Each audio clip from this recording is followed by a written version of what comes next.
Là, j'ai le très grand plaisir d'annoncer la présence de Joseph Chovanec. Qui ne connaît pas Joseph Chovanec dans le monde de l'autisme? Philosophe, écrivain, voyageur français d'origine tchèque, diplômé à Sciences Po Paris, docteur en philosophie et sciences sociales, à l'étude des hautes études, à l'école des hautes études en sciences sociales. Il est lui-même autiste et militant pour la dignité des personnes autistes. C'est ce que nous allons écouter maintenant. À vous, Joseph.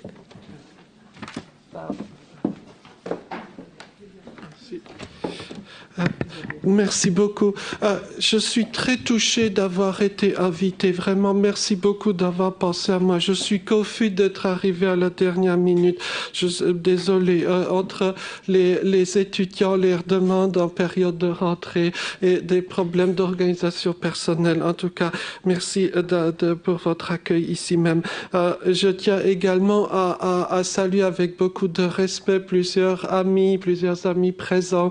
J'aurais peur de les oublier si je voulais faire une liste, mais uniquement pour n'en citer qu'un, le professeur Majrot, évidemment. Toujours un grand plaisir de vous revoir. Alors, 50 ans, c'est beaucoup. Et ça permet aussi de tenter de regarder l'avenir. Je dois avouer que je n'ai pas de don de clairvoyance, loin de là, mais peut-être on peut essayer de réfléchir sur ce à quoi pourrait ressembler éventuellement l'avenir des personnes concernées, l'avenir de l'autisme en tant que catégorie médicale. Et je me propose de partager avec vous quelques pistes, peut-être fausses ou vraies, je n'en sais rien. On pourra en discuter si vous le voulez bien juste après. Alors, parfois dans les sciences sociales, on utilise un événement, un fait divers. Et l'événement en question, c'est le tremblement de terre de Lisbonne de 1755, le 1er novembre 1755. Alors vous me direz, qu'est-ce que ça vient à faire ici? C'est très simple. Il y a eu des débats pendant plusieurs siècles pour savoir si ce tremblement de terre qui a ravagé la ville de Lisbonne était de la prérogative des historiens, des économistes, des démographes, des géologues ou autres. En fait, la réponse n'est pas très claire. C'est un peu de tout ça. Voyez, vous pouvez par exemple être historien et faire des travaux sur le tremblement de terre de Lisbonne. Voyez, vous pouvez être médecin et faire des travaux sur le tremblement de terre de Lisbonne, par exemple. Il y a eu 100 000 victimes, toutes sortes de catastrophes, etc. Voyez, dans l'autisme, je crois que c'est un peu la même chose. Il n'y a pas un regard unique qui soit bon et les autres qui seraient mauvais. Malheureusement, il y a ce que les anglophones appelleraient les turf wars. Alors, turf, c'est littéralement le lopa de terre. Turf war, ce sont les guerres de gangs entre parfois criminels, pour savoir quel gang contrôlera tel pan de Chicago, voyez. Dans le monde, on va dire du handicap, j'oserais dire que ça y ressemble parfois, en plus civilisé, du moins je l'espère, voyez. Mais savoir qui aura le dernier mot sur l'autisme, est-ce que ça sera la génétique? Est-ce que ça sera la psychologie? Est-ce que ça sera... Puis il y a ceux qui ont perdu, par exemple, la psychanalyse n'est plus sexy, voilà. Donc, il y a différentes, on va dire, différents campements, qui se font la bagarre, voyez. En tout cas, ce qui est très frappant, et on ne le mesure pas pleinement, je crois, ou pas toujours, c'est qu'il y a eu des bouleversements méthodologiques considérables. Si vous prenez n'importe quel livre de psychiatrie du 19e siècle, même de la première moitié du 20e siècle, on procède toujours par étude de cas.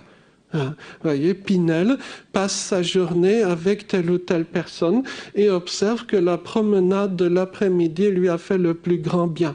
Voyez, et donc peut-être demain on retentera une promenade. Voyez, Papy Zygmunt, pour ne pas le nommer, n'a fait que des études de cas.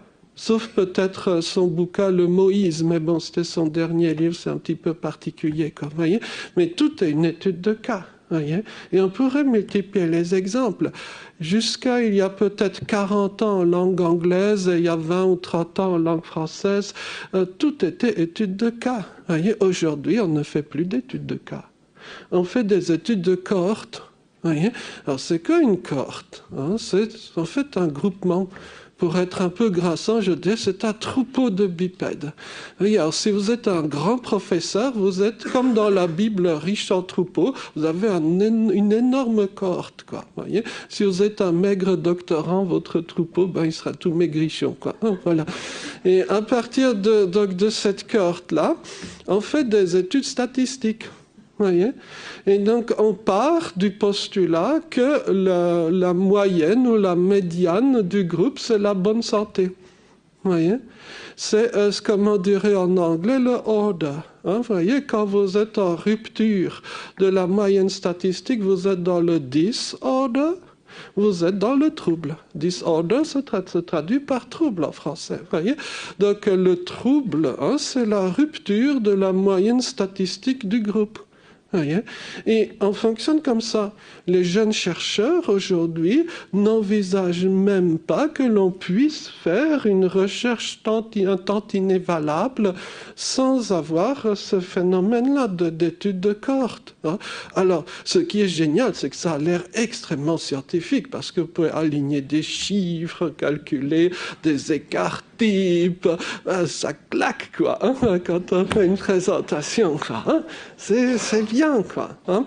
Mais c'est vrai que, d'une certaine façon, c'est beaucoup plus sérieux que d'écouter les discours de Jacques Lacan, hein. C'est vrai, objectivement. Mais il y a quand même un prix à payer. Il y a même une série de prix à payer. Parmi les prix à payer, il y a premièrement ce que j'appellerais une grande incapacité à prendre en compte l'interculturel. Voyez ? Ça, c'est très frappant. Si vous êtes vendeur de dentifrice, vous avez une usine à dentifrice et que vous voulez conquérir les marchés japonais ou chinois ou que sais-je, ben vous allez faire une étude de marché et vous verrez que, par exemple, les Japonais, alors je dis absolument n'importe quoi, vous excuserez, les Japonais détestent les dentifrices bleus et adorent les dentifrices jaunes fluo, mais ce n'est pas le cas pour le marché chinois ou l'inverse, quoi. Voyez, n'importe quel vendeur de dentifrice le sait. La psychiatrie ne le sait pas. Voyez, hein. Et si vous pouvez feuilleter, par exemple, le DSM, hein, il est particulièrement, je dirais, ignorant, je ne veux pas dire aveugle parce que c'est stigmatisant, sur les questions de différence culturelle. Hein. Il y a longtemps, il y a fort longtemps, dans les années, mettons, 60, hein, il y avait eu des tentatives, hein, de prendre en compte l'interculturalité. On pourrait citer évidemment Devreux, quoi. Hein. Mais honnêtement, qui est encore dans la ligne de Devreux aujourd'hui, quoi, voyez, ce qu'il avait appelé l'ethnopsychiatrie, parce qu'il voulait pas dire ethnopsychanalyse, quoi, hein. Bon, bref, donc ethnopsychiatrie. Et donc Devreux avait avancé, on va pas faire un cours sur Devreux ici, mais il avait avancé par exemple un concept que je trouve très savoureux, le concept de société malade. Voyez, l'idée qu'une société puisse être en tant que telle majoritairement malade. Hein. Alors, il prend un exemple un peu classique, mais on pourrait en imaginer beaucoup d'autres. Imaginez, vous êtes à Nuremberg, c'est le défilé du parti nazi, hein, devant vous. Voici votre cohorte, elle est devant vous, quoi. Hein, sans mauvais jeu de mots sur le mot cohorte d'ailleurs, quoi. Hein, voilà. Et est-ce que ça incarne la bonne santé? Oui, bonne question, quoi. Oui. Et donc l'idée de Devreux, alors on pourrait prendre des exemples plus contemporains sans doute, l'idée de Devreux c'est qu'une société en tant que telle peut être considérée comme malade, hein. Et dès lors, lorsque vous essayez de vous conformer extérieurement à une société malade, viennent les problèmes, hein. Alors, on peut le dire avec les phrases savantes de Devreux, mais on peut le dire avec une phrase un peu percutante qu'on retrouve régulièrement sur Internet, qui est attribuée à Krishnamurti, hein, le fait d'être parfaitement adapté à une société profondément malade n'est nullement un signe de bonne santé, quoi, hein. C'est une formulation possible, quoi, hein, voyez. Donc, en quoi peut-on dire, en quoi peut-on craindre que notre société ne soit malade, hein? Je me permettrai de mentionner 2-3 petites choses qui concernent peut-être plus particulièrement des personnes autistes ou des personnes avec différents handicaps plus ou moins de cette région-là, quoi. Premier point, hein, c'est la question de la marge de manœuvre personnelle que l'on a. ça.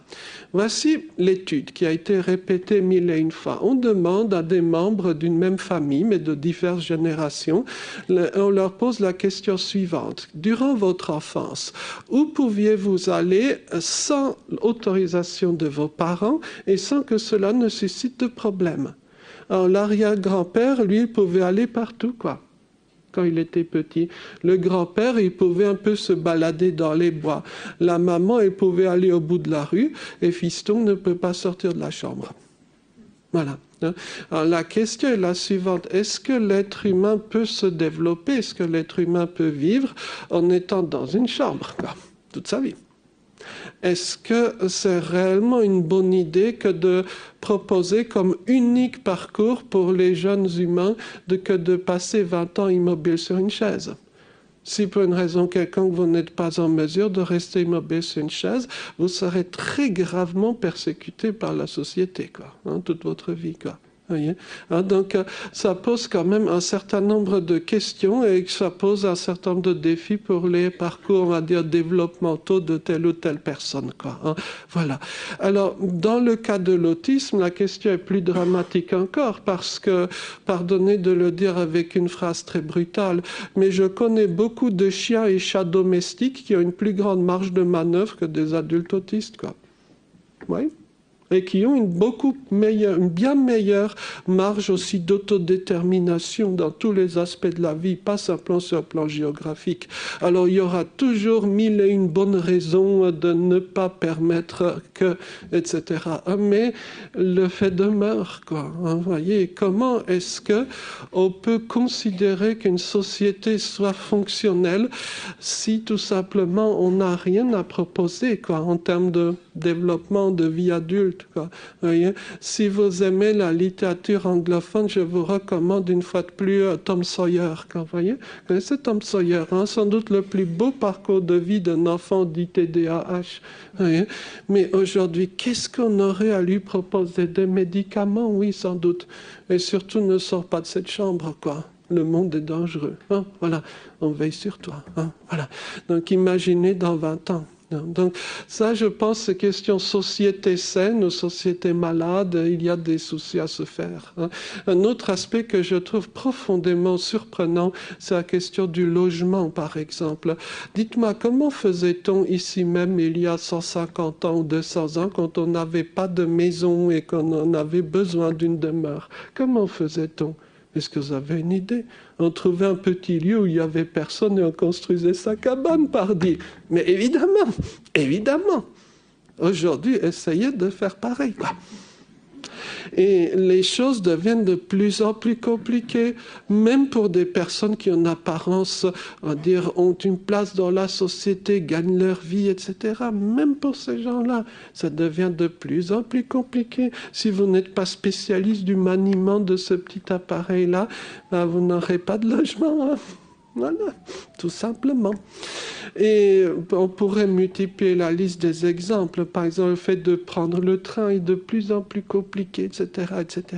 Donc tout ça pour dire que notre société n'est pas forcément a priori saine, quoi, Et elle devient peut-être même excluante pour un nombre croissant de gens. Ça, c'est, je dirais, une vraie question qui, la nuit, parfois me travaille. Est-ce que nous n'arriverons pas au stade où en sont certaines grandes villes américaines où vous avez littéralement peut-être 20%, 25% de gens qui vivent à la rue? Voyez, quand on atteint ce genre de score-là, toute la ville, toute la vie s'écroule, n'est plus tenable, quoi. Voyez, donc, ça, c'est par rapport, on va dire, aux problématiques de société saine. Mais la méthodologie en cohorte, et je me permettrai d'aborder encore ce point-là, est là, à mon avis, une deuxième conséquence, un deuxième corollaire. C'est que pour pouvoir faire des calculs statistiques sur une cohorte, il faut avoir des catégories bien définies ou supposées telles. Et c'est là qu'on entre dans les guerres nucléaires sur le monde de l'autisme. Parce que, pardon de le dire comme ça, mais les catégories médicales en général et les catégories psychiatriques en particulier changent très vite. Voyez.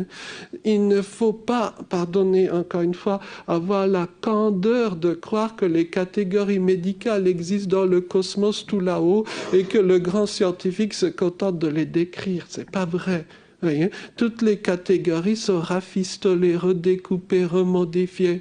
Le mot autisme aujourd'hui ne veut pas dire la même chose qu'il y a ne fût-ce que 5 ans, quoi. Voyez. Et alors, par rapport à il y a 20 ans, mon Dieu, quoi. Voyez, c'est à peine si on peut encore garder le même mot, quoi. Voyez, donc à tout niveau, les labels, les catégories changent constamment. Alors ce n'est pas un drame parce que le fonctionnement, on va dire, intellectuel ou scientifique a toujours été comme ça. C'est pas, en soi, c'est pas un drame ou une malédiction qui frapperait l'autisme en particulier. Ça a toujours existé. Mais ce qu'il faut avant tout voir, c'est la personne. Parce que ça a des conséquences très concrètes. C'est-à-dire qu'une même personne, au cours de sa vie, en espérant qu'elle vive le plus longtemps possible, elle franchira plusieurs diagnostics au cours de sa vie, quoi. Voyez? Ben, c'est normal, c'est le cheminement de la vie. Voyez? Alors, on peut prendre un exemple qui n'est pas si vieux que ça, la question de la schizophrénie. Voyez, il y a 50 ans, la schizophrénie était super sexy, quoi. Vous aviez des intellectuels ou prétendus intellectuels, je ne sais pas si le mot intellectuel est une insulte ou un compliment, bon, parisiens qui se faisaient passer pour schizophrènes alors qu'ils ne l'étaient pas.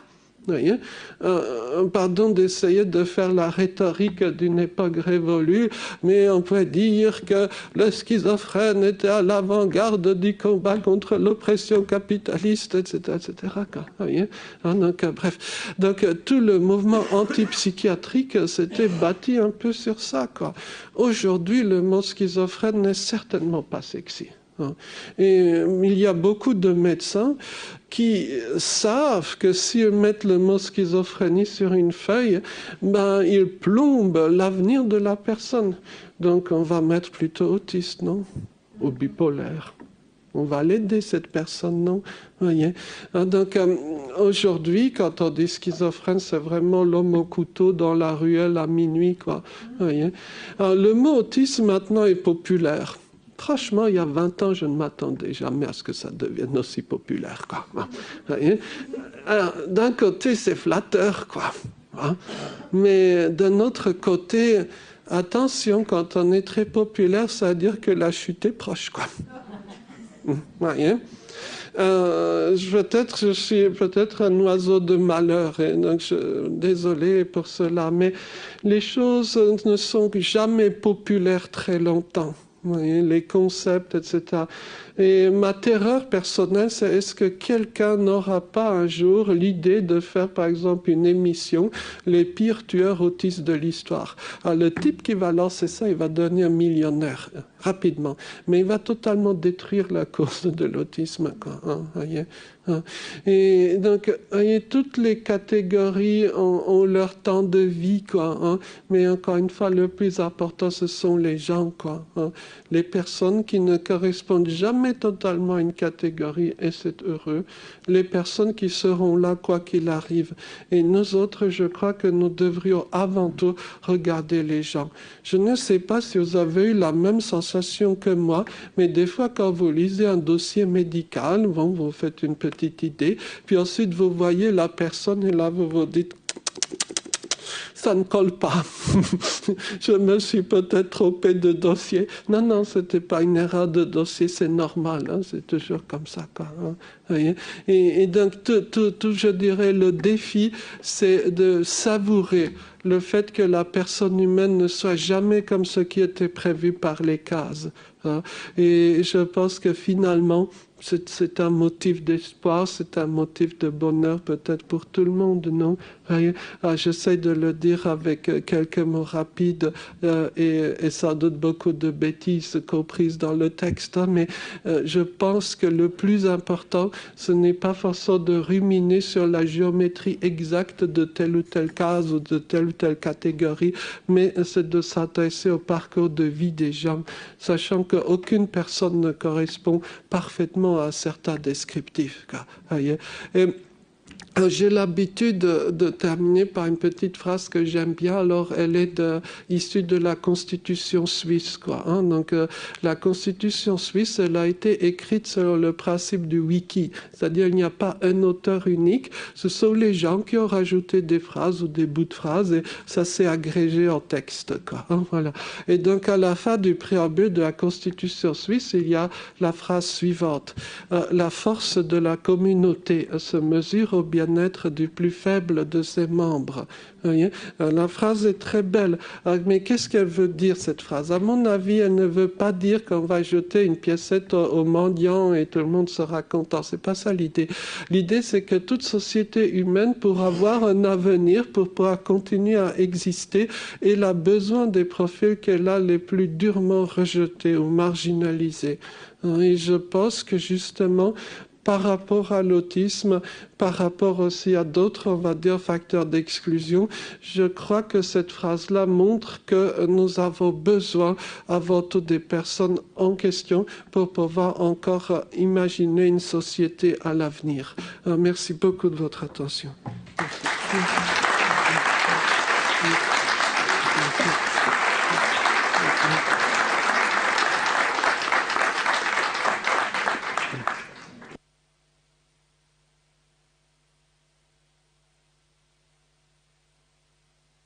Avec Joseph.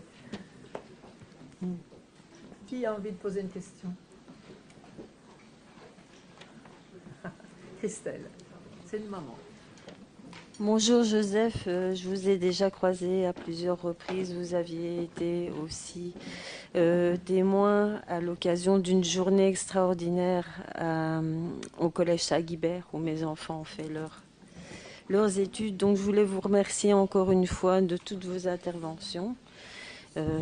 Voilà, et dire que voilà, vous êtes vraiment inspirant comme personne, vous êtes vraiment inspirant. Et que voilà, je suis maman d'une jeune fille de 14 ans qui, oui, est une jeune femme en devenir. Et voilà, et moi, je voulais vous poser la question, qu'est-ce que vous pensez de vos consoeurs autistes? Merci beaucoup pour la question. En effet, il y a peut-être un sujet nucléaire qui crée beaucoup de disputes, pour ne pas dire pire que disputes. Vous l'avez parfaitement mentionné, la question de l'autisme au féminin. Je me permettrai peut-être de rapporter juste une petite histoire. Je ne le fais d'habitude pas, mais bon, mes parents étaient des réfugiés politiques, des migrants, comme on dirait aujourd'hui. Imaginez la scène suivante. Et vous êtes chez vous, il y a des policiers qui arrivent maintenant et qui vous disent « Madame, vous avez 15 minutes. Vous avez 15 minutes pour remplir un petit sac, vous y mettez ce que vous voulez, mais vous allez ensuite partir. Vous ne retrouverez plus jamais ni votre ville, ni votre pays, ni votre famille, ni vos amis. Vous avez 15 minutes. » Voilà. Question à vous. Qu'est-ce que vous mettriez dans votre sac, quoi? Voyez? Alors, c'est arrivé à ma mère, quoi. Ma mère, vous savez ce qu'elle a mis dans son petit sac? Elle y a mis un bouquin de formules de maths et des règles à calculer. À l'époque, il n'y avait pas de calculette, donc rien. Et c'est quand même assez original, quoi, mine de rien, quoi, voyez. Alors, il se trouve qu'à une époque, on ne faisait pas de diagnostic, évidemment, mais je me dis que, quand même, voilà, c'est assez savoureux, mine de rien, quoi. Donc, d'une certaine façon, je dirais les compétences, les qualités, les appétences pour telle ou telle activité sont assez, je dirais, également répartis dans la population, dans toute population, quoi. Voyez. Après, toute la question, c'est est-ce qu'on mettra en valeur telle ou telle compétence ou pas. Et ma mère est devenue ingénieure dans le bâtiment. Elle a fait ses études dans les années 60. Vous en connaissez beaucoup encore aujourd'hui de femmes ingénieures dans le bâtiment, quoi. Voyez.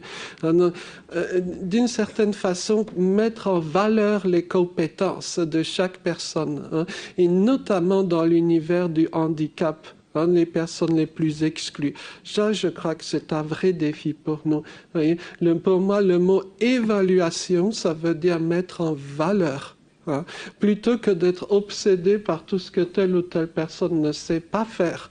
Est-ce qu'on ne devrait pas d'abord regarder ce que telle ou telle personne sait faire? Et j'ai la joie de passer chaque semaine 1-2 jours dans des lieux où vivent des personnes handicapées, parfois des lieux extrêmement mauvais, quoi. Hein. Mais je crois que je n'ai encore jamais rencontré de personnes handicapées dépourvues de capacité, de qualité. Il y a beaucoup, par contre, de personnes qui ont été négligés sur le plan de leur capacité. Ça, oui, ça c'est très courant. Mais mettre davantage en valeur les compétences des uns et des autres, je crois que ça, c'est un sacré défi pour nous, nous en tant que société, bien sûr.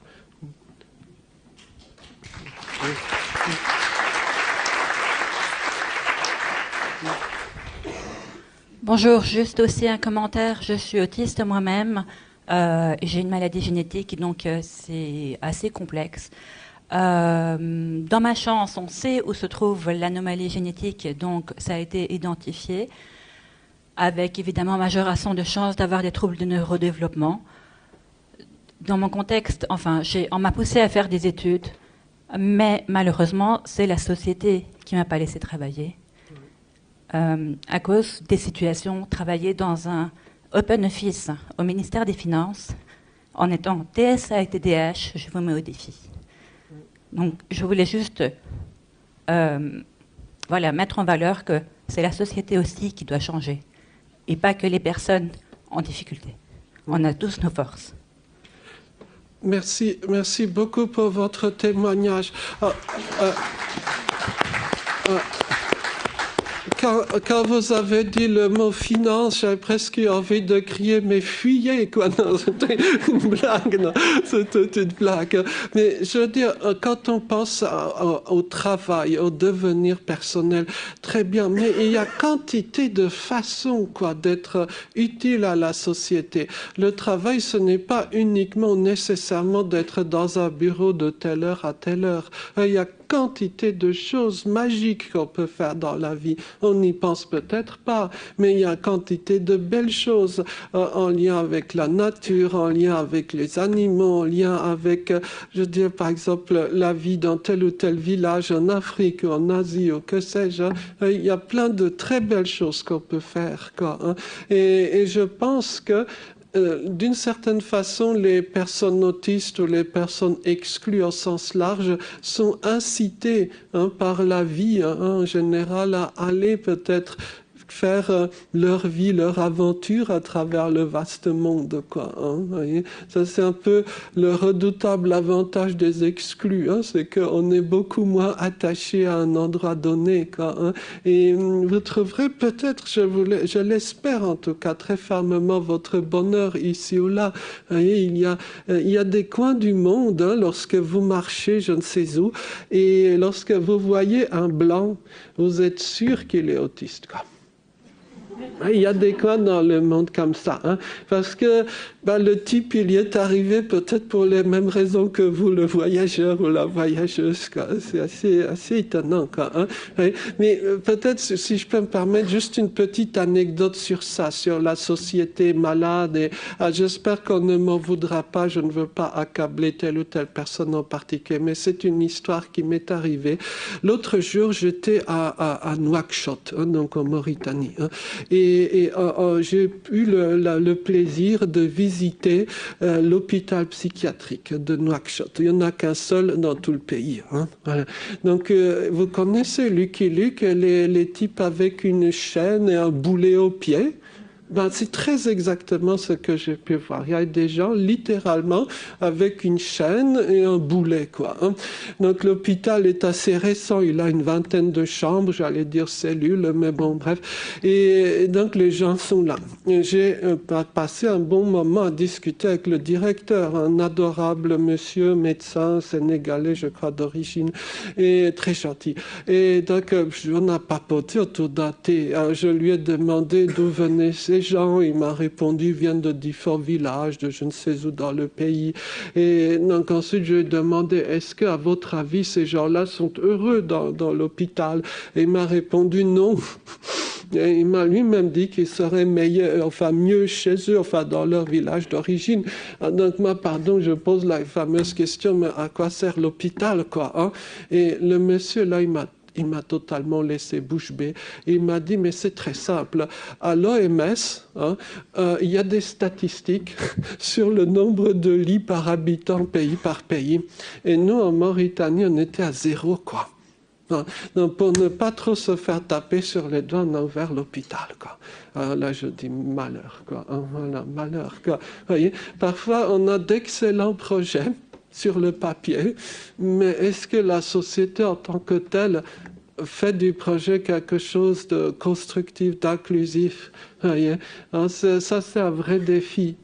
Comment, je dirais, toujours raisonner et avoir pour seul critère de jugement l'influence sur le parcours de vie de telle ou telle personne. Et tout le reste doit s'adapter. Tout le reste est finalement secondaire. La paperasse administrative, les cases qu'on coche ou pas, et tout le reste est secondaire.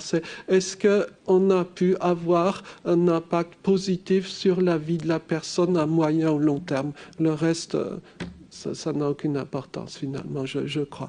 Bon, une fois du moins, c'est ma petite vision des choses. Merci. Encore une question? Oui. On va lancer le micro. Je voulais juste savoir, quand vous parlez un peu justement des cases dans lesquelles la société nous met, je vois que vous êtes ici avec un âge nous, et je voulais savoir un peu comment est-ce que vous vous sentez encore mis dans une case actuellement par la société, et savoir un peu comment, voilà, le cheminement que vous avez parcouru pour en arriver là. Parce que moi, j'ai un enfant qui est TDAH, et au-delà de la société, même au sein de la famille, c'est un enfant qui est souvent catalogué comme un enfant difficile. On me dit souvent, il a le diable dans le corps, ou qu'est-ce qu'il va faire plus tard, ou quoi que ce soit. Même au sein de la famille, c'est souvent compliqué à gérer, et c'est de savoir un peu. Moi, je suis un peu curieux de savoir comment est-ce que vous en êtes arrivé là pour sortir justement peut-être des carcans de la société. Merci beaucoup. Question difficile. Je pense qu'on ne sort jamais des carcans de la société, mais on peut tricher un petit peu. Alors, il y a un texte qui m'avait bouleversé quand j'étais ado.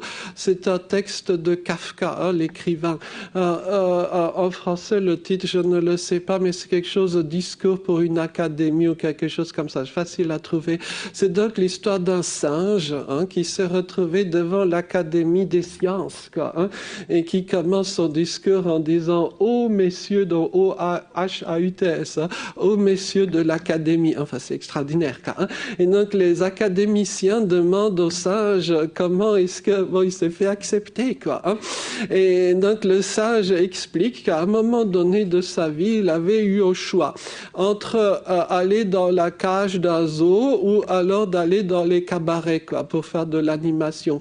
Et donc, il a choisi les cabarets, Donc déjà là, je me retrouve tout à fait dans ce cas de figure.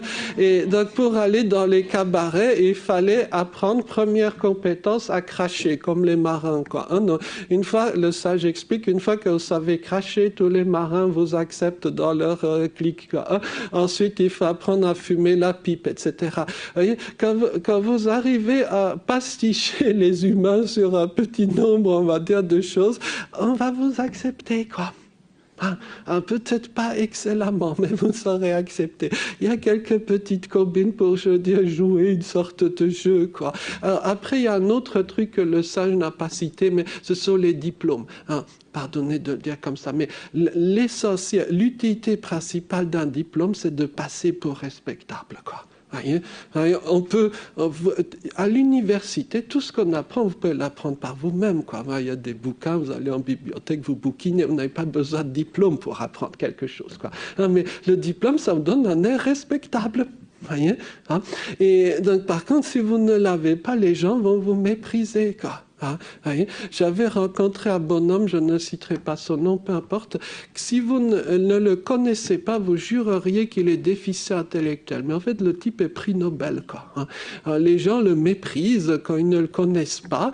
Par contre, dès qu'ils apprennent qu'il est prix Nobel, oh, monsieur le professeur, veuillez vous donner la peine d'entrer, enfin, etc. Donc, bref, vous voyez toute l'hypocrisie du monde, quoi. Donc, j'allais dire, on ne sera jamais totalement accepté, mais il y a un petit code, une série de petits codes à connaître pour plus ou moins avoir une place plus ou moins acceptable. Voyez? Et si ça ne marche vraiment pas, tentez l'interculturalité. Vous avez l'air bizarre dans votre pays d'origine, partez vivre à Taïwan ou en Iran. Personne ne vous trouvera bizarre là-bas. Les gens diront, ah, mais c'est normal, il vient de très loin. Il est bizarre, mais bon, les étrangers sont bizarres, chacun le sait, quoi. Hein, donc, on peut toujours trouver une petite combine. Hein, et il ne faut en tout cas jamais rester seul. Il y a d'excellentes ASBL, des personnes qui peuvent vous aider, qui peuvent vous accompagner. On peut partager les ressources, les outils. Voyez, donc, à plusieurs, on est toujours plus fort. Et en tout cas, j'espère très fort que ça se passera au mieux dans la suite de sa vie. Il